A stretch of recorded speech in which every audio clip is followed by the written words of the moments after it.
Welcome to the next episode of the Dark Web Deacon.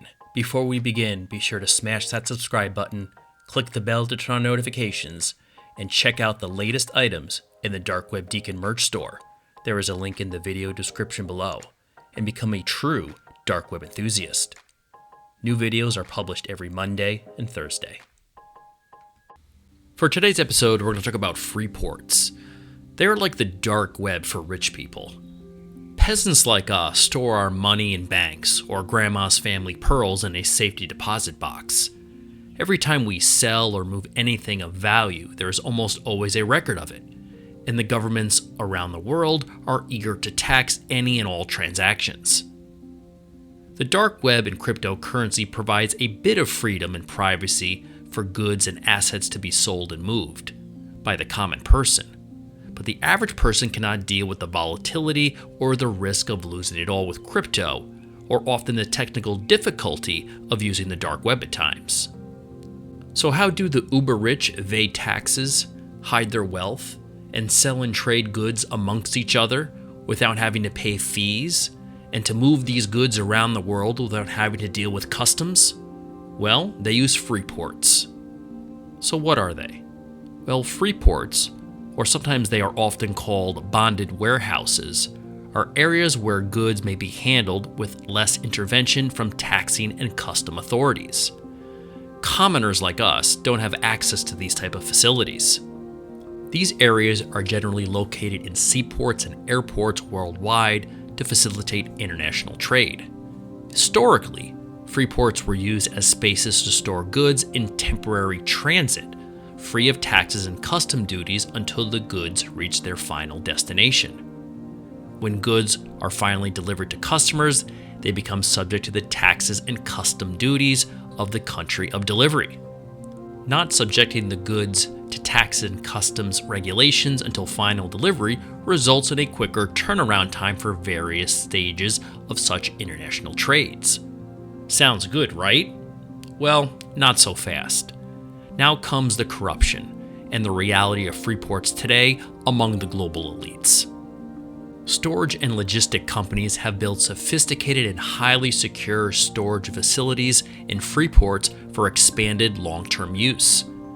This long-term and even permanent storage allows the rich to store items such as fine art, rare books, historical artifacts, classic cars, vintage wine, jewelry, precious coins, classical musical instruments, sports memorabilia, entertainment and pop culture collections, and of course gold. Companies are renting storage space in these high-tech facilities to private individuals who've purchased goods for investment purposes and want to keep these goods in a safe location. Nearly all taxation and regulatory laws of the country in which the Freeport resides does not apply. So once you walk through the doors of the Freeport in Geneva, Switzerland, for example, you are no longer bound to the tax laws of Switzerland. You are in a, quote, no man's land, for lack of a better term. There are Freeports around the world, including but not limited to Switzerland, the US, Hong Kong, Singapore, France, Germany, Luxembourg, and the United Kingdom. A Freeport transaction may go something like this. I fly my very rare Picasso painting worth $100 million for storage in a Freeport. Sometime in the future, a Middle East dictator gives me a ring. He is worried about economic collapse in his country, so he flies to the highly secure Freeport to view my painting. He buys the painting with gold, diamonds, and cash to launder those assets from his country. He now owns the Picasso worth $100 million, so he can stay rich even if he has run out of office, and he stores the Picasso, of course, in a Freeport. And I keep the gold, diamonds, and cash also in a Freeport. This entire transaction has no paper trail. It's free from taxes, customs oversight, or government interventions, or any type of check to see if something like the diamonds he gave me were blood diamonds is validated. The uber-rich and well-connected are buying up massive amounts of art in particular as a way to store their wealth and hedge against regional and world economic collapse that many of their own policies or friends' policies have caused. The largest art collections in the world are not available at museums to be enjoyed by the public, but are locked away in Freeports. The Freeport in Geneva, in particular, is estimated to have anywhere between $80 to $100 billion of artwork locked away inside.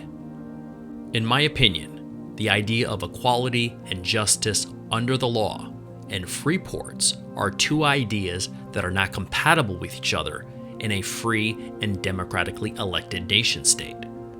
If governments insist that the dark web and cryptocurrency cannot exist without their oversight due to illegal activity and lack of transparency, why are they so silent on the corruption that exists within Freeports?